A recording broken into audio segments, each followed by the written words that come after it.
Hey, do you ever get tired of the same old Bible discussions here on YouTube? The interviewer asks the Bible scholar a question, the scholar responds, and so on and so on.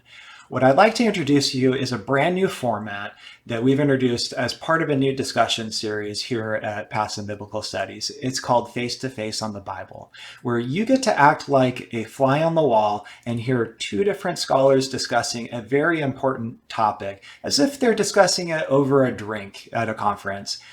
For our first one that we've got for you here, we've got sort of a sneak peek into a recording that we've already done between Bart Ehrman and Mark Goodacre on the topic of whether or not John knew the Synoptic Gospels. This is part of a series that we're doing on the Gospel of John, where we've included two other interviews between Hugo Mendes and AJ Levine and Paula Fredrickson and Robin Faith Walsh.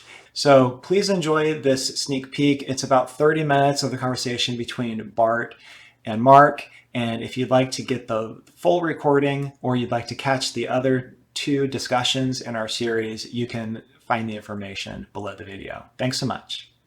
Welcome back. We are kicking off our second discussion in the face-to-face on the Bible series. I'm going to read our scholars' introductions, and then we will get right into some brief introductory statements, about 2 to 3 minutes each, give us an overview of where do you stand on this essential question of did John know the synoptics? And I am confident the conversation will flow from there. Welcome to Dr. Bart D. Ehrman, who has written or edited 36 books, including 6 New York Times bestsellers. His college textbook has been the #1 bestseller on the market. Bart is the James A. Gray Distinguished Professor of Religious Studies at the University of North Carolina, where he has taught thousands of students and won numerous awards. And welcome to Dr. Mark Goodacre, Professor of Religious Studies at Duke University in North Carolina. He earned his MA, MPhil, and DPhil at the University of Oxford. His research interests include the Gospels, the Apocryphal New Testament, and the historical Jesus.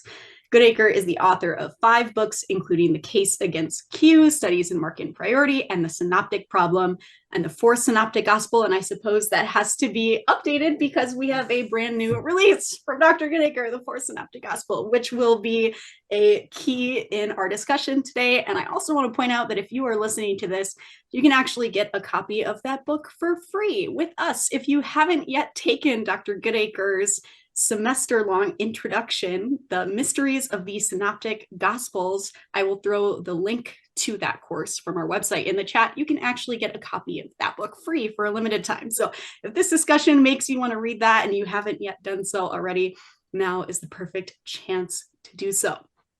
With that, I want to roll right into introductory statements. So let's hear from you, Bart. We've got this question: did John know the Synoptic Gospels? In brief, what is the view that you will be espousing today?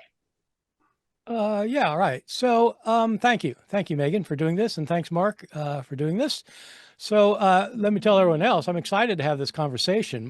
Mark and I have known each other for, I don't know, Mark, 30 years at least, I think. Yeah. And we've been close colleagues at Duke and UNC for 10 years. We see eye to eye on lots and lots of things, but we also have a number of disagreements, and usually those center on the sources of the Gospels, as it turns out.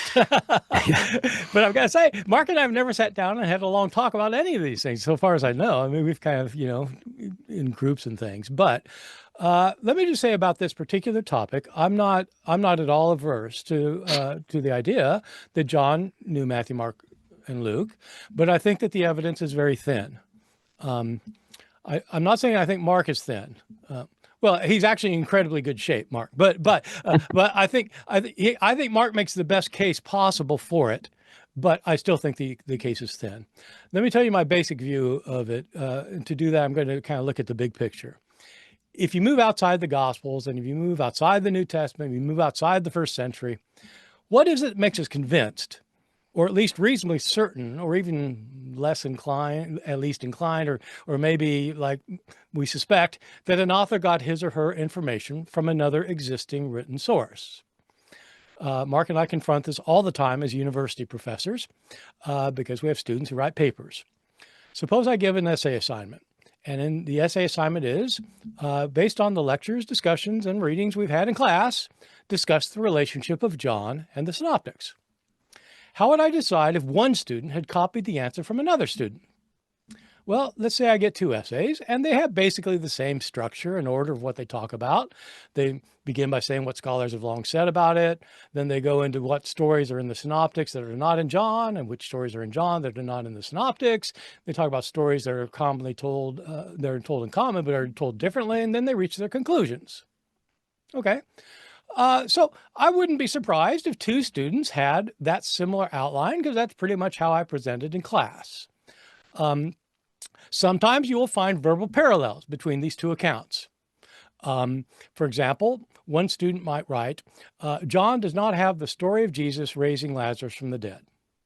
The other student might write, the story of Jesus raising Lazarus from Lazarus is not found in John. Okay, so those 2 statements have 7 out of 11 words shared, the majority of them. But there's no reason to think one copied the other. They're talking about the same thing. It's the kind of thing you would say with shared words. You could, one might say the gospel scholars have long questioned whether the author of John knew the Synoptics. The other might say the question of whether John knew the Synoptic Gospels has long been debated by scholars. 9 out of 15 of those words are the same. So as it turns out, in this case, both of these essays are dealing with different examples in John and the Synoptics. And most of these examples most of their papers have no overlaps at all. They have a few small overlaps like that. The large majority of their paragraphs are completely different. Paragraph after paragraph after paragraph, not overlapping at all. Would, on the basis of that, I say that one of the students must have used the paper of the other? I'd say no. They both had access to similar sources, the lectures, discussions, and readings that we had. But suppose 2 of them, the 2, have numerous sentences that are virtually the same, and 1 or 2 paragraphs that are identical, word for word. Well, then I'd say, okay, one's copying the other. That's what we have in the case with John and the Synoptics. We don't have entire sentences going on that are the same. We don't have paragraphs that are the same.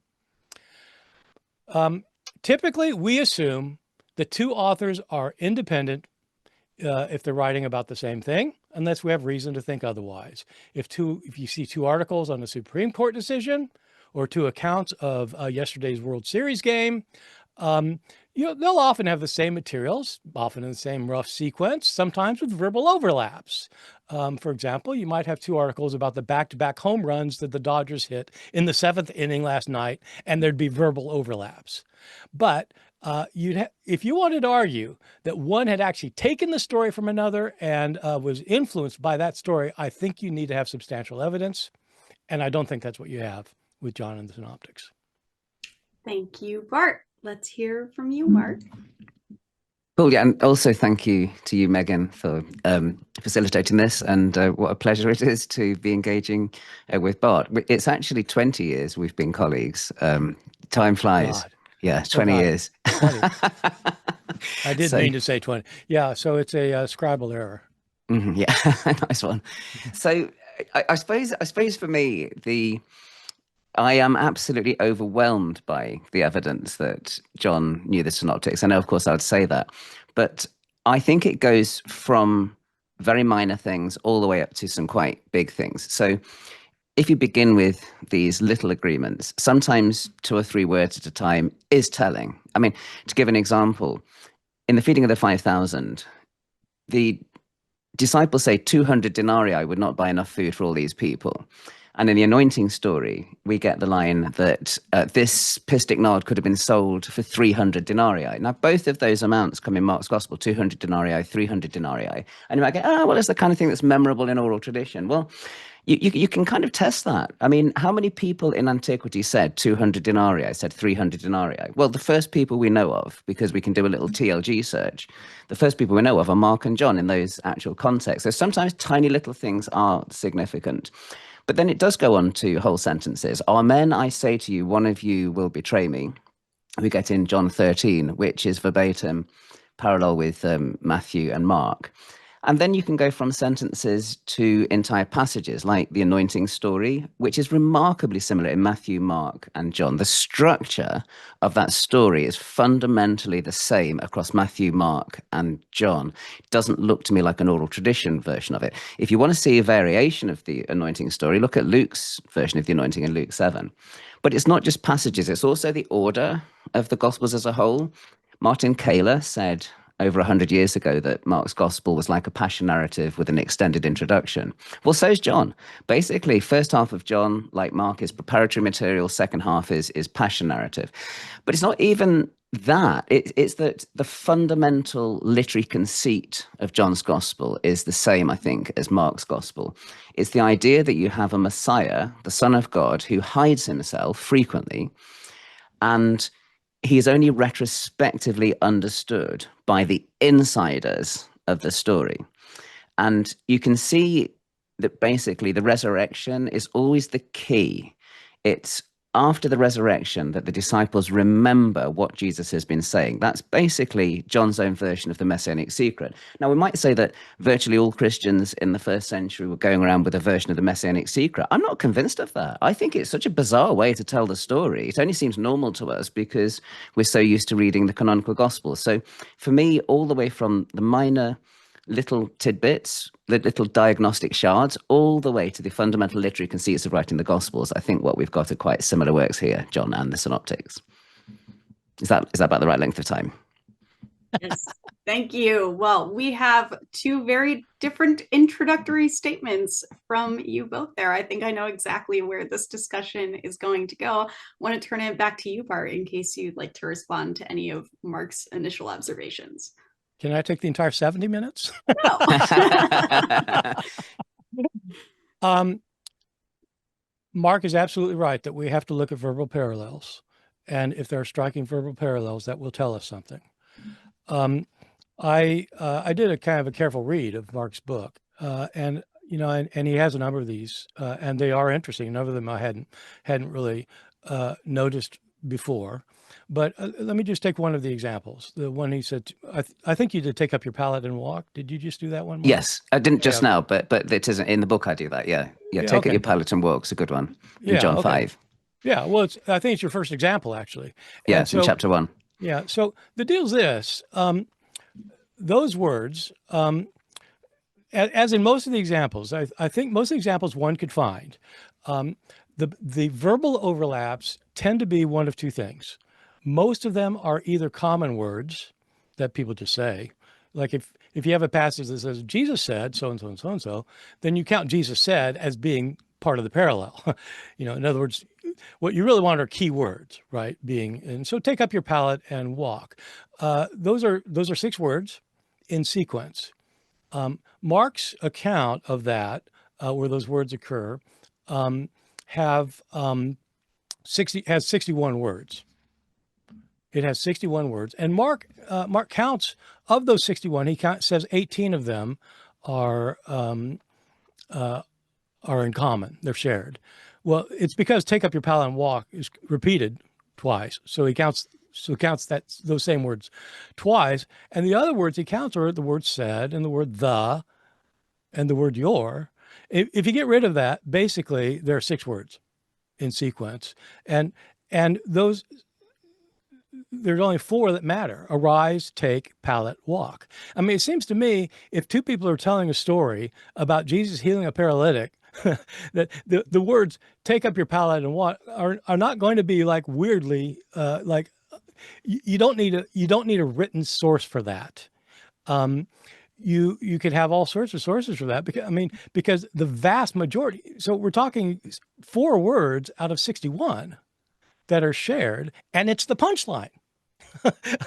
And so and when you kind of go through the example, not just Mark's examples, but I mean, all of the examples that one can think of. And it's even bigger than that, actually, because that's only taking that part of the story. If you take the entire story of those 2 stories, the one in Mark 2 and John 5, Mark's story has 196 words in it. John's 5 has 108 words. And it's these 4 words in common that are the evidence, and they're the punchline. So I I just don't think, for me, that's not persuasive. If I read a sports story that talked about the back-to-back home runs last night in the seventh inning, I'm sure you'll find numerous examples of that. And it's not that one reporter copied the other. It's just that those words are going to be in common within a long article. I mean, so I'll go with just that for now. Sure. Yeah. Well, okay. Well, let me just respond to that one directly. I mean, obviously, if that was the only agreement, you could say, okay, maybe that one was coincidence. I don't think it is. I mean, the word for pallet, krabaton, is kind of a strange word. I mean, and Matthew and Luke managed to tell their story of the paralyzed man using words like bed, cline and clinidion, or little bed. So it is, and I think that's the only time that John uses that word, is in that particular place. But yes, of course, if that was the only thing we had, we'd say, maybe that can come from oral tradition. But then when this keeps happening on multiple occasions, you do start getting a kind of cumulative case. And one of the things that I try and point to isn't just said, the, and stuff like this. Although sometimes those can be important, depending, if you get John saying said in a weird way, like he does in the Walking on the Sea. But the thing is that so many of the examples that you can find of John's parallels with Matthew, Mark, and Luke occur in strange expressions. So the thing like 200 denarii, 300 denarii, the reason I picked that out is it's unusual. We can test it. There weren't denarii found in Galilee and Judea in this period. So it's like a coincidence even of using a currency that is not Palestinian. And then I just want to throw in as well, just to give another example, when in John 13 you get Satan entering into Judas Iscariot. Well, that's the only time that John uses the word Satan. And you might say, oh, okay, oral traditions say Satan, but you have to look at authors' tendencies. And the thing is, the parallel there in Luke 22, Satan enters into Judas Iscariot. Well, Luke likes calling the devil Satan 5 times in the gospel. Once again in the same passage, Satan has demanded that you be sifted like wheat. And I think this kind of thing's also less likely to be an oral tradition, because what you're looking at is a kind of a cosmic event, the idea that Satan has entered into one of the characters in the drama. No one's actually observing that. No one's going, oh, look, there's Satan, entering into Judas. This is Luke's kind of cosmic way of setting up the scene. So little things like that are striking. To me, you can always say, yes, maybe oral tradition, but once you start adding those up, you actually have to say to yourself, well, hold on, this is too much, and too much for coincidence. And then there is the difficulty, because our bars are always going to be different. I mean, Bart has an extremely high bar for literary agreement, and I have what I regard as like, to me, when you look at texts in antiquity, it is frequently relatively minor diagnostic shards that will actually show us that one text knows another one. You've got to look for strange stuff, not just what the 2 reporters on the NFL game have said. Can I reply to that, please? So, for one thing, how do we know what's strange? If your only data points are the New Testament Gospels, then something might look strange. Let's say that John is, I don't know how old John was when he was writing, 50. I mean, they say he's an old man, like 90, but let's just say he's 50. And let's say that he converted when he was 20. So for 30 years, he has been telling stories of Jesus and hearing stories of Jesus told within his community. Every week, he hears stories about Jesus. How do we say that that's not the kind of thing that would be said in an oral tradition? We don't have the oral traditions. You've got 4 Gospels. And I think the claim that John knew the Synoptics is a problem of saying, well, okay, John had 3 sources, Matthew, Mark, and Luke, that could have been available to him. And if he has a parallel with one of them, he uses a weird word, krabaton, that's also in another gospel. Well, he must have gotten it from the gospel. Where else is he going to get it? Well, how about from the hundreds or thousands of stories he's heard about Jesus before? I mean, they tell the story. So, and the Satan, and so, but I wanted to actually talk about Satan entering into him, because that was another one I happened to look at some length, because it's very interesting. You get it in Luke, you get it in John. Does this indicate that John used Luke? Well, Luke's story has 44 words in it. And this is the only overlap. Satan entered him. Now, is that really such a strange thing for somebody to say? Suppose John and his community, they sit around, sometimes they talk, man, what happened to Jesus the last few days? And, Judas betrayed him. Why would Judas have done that? And some people some people say, well, I think he was just jealous of Jesus. Or somebody would say, well, I think he became, disheartened because Jesus wasn't doing anything. Or somebody, he was just a thief, man. He did it for the money. And somebody says, I think Satan entered him. And so let's say those are the four versions of the story. And John has one of those four. And he writes, Satan entered him. You can't say it's because John doesn't use Satan somewhere. I mean, you can say it. You just did. But it's just it's three words that if you have Satan influencing Judas would be a common way of saying it. So I'm not saying it's an accident. I'm not saying it's a coincidence that Luke and John have it. I'm saying that he had hundreds of sources, and those three words don't. And so you're right. It has to be a cumulative argument, but each part of the argument has to have some weight. That doesn't seem to me to have much weight at all. But we agree that Luke is using Mark's gospel. And Yes. So if Luke is using Mark's gospel, we know what his source is for this material. Yes. And Yes, so Luke, what we know. do is we watch, and what we do when we look at Luke 22 is we watch Luke correcting, revising Mark in characteristic Lucan ways, throwing in a Satan thing with respect to Peter, throwing in a Satan thing with respect to Judas. And then we get to John, and John's using those bits of Lucan redaction, those characteristic Lucan Mark, pieces. That's your assumption he's using. No, it's not my assumption. It's my argument. I'm arguing that. You've got three words. Yeah, three Lucan words. I'm arguing that Luke is using Mark, and he's revising Mark in a characteristic way. You believe that Luke used Mark, right? So Luke is getting that. Okay, how do we know that Luke used Mark? Well, because of things like this. We have extensive verbatim agreements that go from line after line after line. We have entire sentences that are exactly the same for Luke using Mark. So my question is, what is the comparable evidence for John? Now, I'm not saying, look, I want to emphasize again, I'm not using the synoptics as my standard. Right. I'm using what you and I would use if we have two student papers in front of us.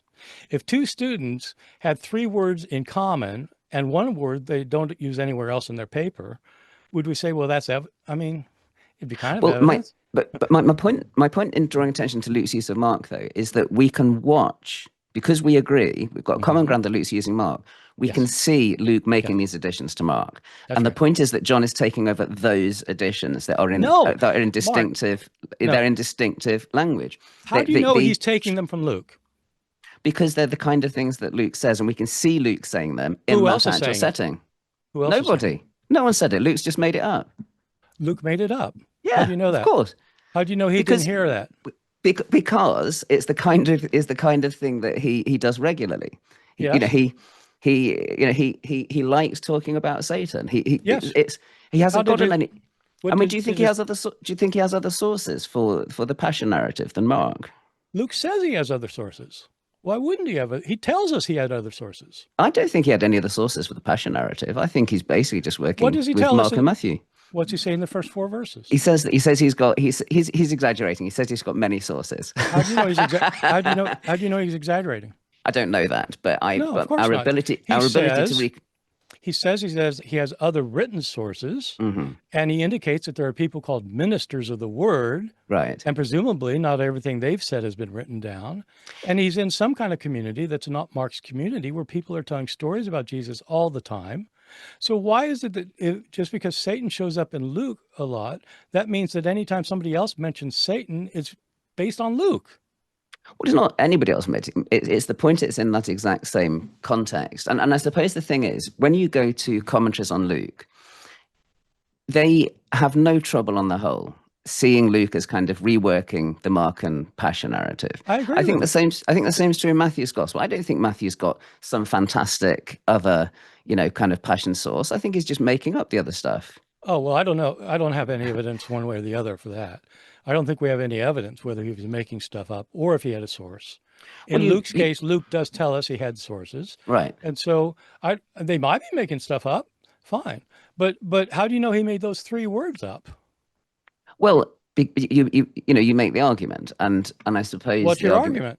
Well, the argument is that it's a characteristic Lucan way of talking. So it's more likely it's coming from his head than from somebody else's. Okay, it's characteristic because he talks about Satan a lot. How much was Satan talked about in Luke's community? No idea. I mean, but the point Exactly. is, that it would you're still appealing to a Lucan community, which presumably has, this charismatic leader, at its head, who, I I mean, don't know that. I don't know that. All I know is I don't know anything about his community. I know that there are by the time John is writing, there are probably 8 or 10,000 Christians in the world. mhm. All of them have heard stories about Jesus. All of them are telling stories about Jesus. Our problem, I think, is that we tend to think of like 5 sources: Matthew, Mark, Luke, John, and the oral tradition. Yeah. As if like the oral tradition is something, like it's like a lost gospel or something. It's not that. There are 10,000 people telling stories about Jesus. And so they tell them But different ways. And how do some we know people, that? How do we well, know that? I mean, well, how do we I know that don't. people are telling stories about Jesus? Well, obviously some people are telling stories. I'm not sure that tens of thousands of people are telling stories about 10,000 Jesus. are. There are about by the end of the first century, there's got to be between 8 and 10,000 Christians. Yeah, but we don't know they're all telling stories about Jesus. I mean, How if do you you look at it, convert to believe in Jesus if you've never heard a story about Jesus? I'm not saying that they're not telling anything about Jesus, but when you look at the evidence of, you look at the Pauline epistles, I mean, Paul just got this tiny handful of Jesus traditions there, so the assumption that everybody was telling dozens and dozens of stories about Jesus, What do you think they're I'm not doing in so church sure. every week? When they get That, together and worship, are they not talking about Jesus? yeah, but it doesn't mean that they're telling the story of the Gerasene demoniac. I No, I mean, don't think they are all telling that. yeah, I yeah. think sometimes they do. Sometimes they tell the stories about Judas. And the stories about Judas are, yeah, he was a thief, or Hmm. yeah, the devil entered into him. Or yeah. Hmm. And so it's just like it's one of the things they say. So to say, to take the TLG, people Hmm. don't know what the TLG is, but you and I do. If you trace down the Greek words in written texts, that's Yeah, great. And you and I both agree the best way to do an interpretation of a text is to get out a concordance. yeah, yeah. I mean, forget commentaries and forget the lexicon. Just use your concordance, and that's a Hmm. great way to do interpretation. We agree on that, but this kind of thing of like a few words here and there, it just isn't cumulative weight because we don't know their sources. My point is, if you want to argue that one author used another author as a source, you do have a high burden of proof because there are so many sources out there that we don't have. Well, okay, let's. I think, I mean, whenever we've talked about these kind of things, I think we always run into. I tend to be a minimum sources person, and I think you Mhm. tend to be more of a maximum sources person. So if we're looking for, I mean, the TLG, for those that don't know, it is terribly helpful because it does help us to say, is this the kind of thing that people in antiquity used to say, that it found its way into written sources? And the reason I pick out things like 200 denarii, 300 denarii, pistic nard, these really striking expressions, is because we can test it. We find that people didn't go around, as far as we know, from all of Greek literature, going on about pistic nard or going on about 200 denarii. You see, if I say the $64,000 question, I haven't got that from a literary source. I've got it from the culture. But if I say, 200 denarii, I think it is more likely that you've got a direct link there going between I the don't two. see it. I don't see it because people tell stories about, Jesus feeding the 5,000, for example. Hmm. And they have different versions of the story. Some of the versions. So two people hearing a same detail in that story doesn't show you that one used the other. Let me give you another example, Mark. So I should know this. I don't think I do know what your view is about doublets in the synoptic tradition. So Mark has the feeding of the 4,000 and the feeding of the 5,000. It's usually thought that he heard two different versions of the story. I don't know if you agree with that or not, but I think probably, yeah. yeah, okay. Well, if he has two different versions of the story, one of the feeding of 4,000, one of 5,000, I don't think that the explanation for those two similar stories is that one person who told the 5,000 story borrowed it from the person who told the 4,000 person story. They both heard separate versions of it. And that's the same with this. If you've got a parallel in John and Luke, it doesn't mean that one copied the other. It means they both have access to a similar story. Well, that's why you have to look at things like literary flourishes, literary characteristics. So to take another example, when the crowd are crying for Jesus to be crucified, they say, "Crucify, crucify," in both Luke and John. And 3 times Pilate comes out and says, "I find no case against him." Now, that word heurisco, I find, Luke always uses that in these kind of forensic contexts, multiple times in the gospel and in Acts. People will be not finding things wrong with Paul, or they'll find things wrong. They won't find a thing against Jesus, or they will find a thing. So that's a Lucan way of talking. 3 times in the passage, not in Mark, not in Matthew. And then John, amazingly enough, uses this same way of talking. I find no case against him. And I mean, if I can do a cheesy joke here, it was a real eureka moment when I discovered this. Eureka is the same. It's the same for those that don't know. Now the thing is, of course, Luke might have heard some person in his community or somewhere else going, "I find, I find, I find." But the fact is, that's how Luke talks. And you can say, how do you know that's how Luke talks? Because he does it that way. Like frequently in the gospel, he keeps saying, "I find." Now, John's gospel, it still loves all those kind of forensic law court kind of way of talking, but this is the only time that he uses that language. So to me, of course, we could say maybe there was an oral tradition source for Luke saying that, and John knew that as well. But since we know that that's the way that Luke talks, it's much more simple to think that Luke is revising Mark and John's copied the revision. I'm sorry. I mean, I know you argue this. You argued about Matthew as well, that he's using redactional changes, but it's because your database is restricted to 3 literary sources. It's not your fault. It's not your fault. Jump in here because this is great. I love having to interrupt you as little as possible, and I know you could go back and forth all day, but speaking of these sources that you're using as scholars, give us some insight. You've talked about the TLG. What is the TLG, and how are you using these resources to help explicate your views of whether or not these are truly verbatim agreements for those of us who do not read it? I mean, I suppose since I brought it up, I better explain why I use it. The thing, so the TLG is this fantastic, it used to be on CD-ROM back in the day, but these days we just access it via our libraries on the internet. And it's a fantastic resource. It is basically the most massive concordance you can imagine. It has just like, most extant Greek literature in there. So it's a way of checking to see if something is like a really common way of speaking in Greek or whether it's not. I mean, so the example I gave of pistic nard, Ben Witherington III always says this was the Chanel number. Is it Chanel number 9? Yeah. Yeah. He always says it's the Chanel number 9 of its day. Well, it's not. It's never mentioned anywhere else in antiquity. First time it's mentioned is here in exactly the same incident, in exactly the same place in Mark and John. And the reason I know that is I've gone to the TLG to look it up. So that's where things like that come in. And that to me is one of the things that people often fail to do. They fail to check up on those sort of things. Thanks, both of you, so much. Audience, I would love to hear your thoughts on this question. And best of all, we can continue the discussion. If you're in the Biblical Studies Academy, this will be a question we continue talking about there. We also have one more lecture that's a part of the face-to-face discussion on John series that is coming up on Tuesday, November 4th at 7 p.m. Hugo Mendez's name came up a lot today in both discussions, and you will get to hear from Hugo himself as well as Dr. Amy Jo Levine discuss propaganda and theology in the Gospel of John then.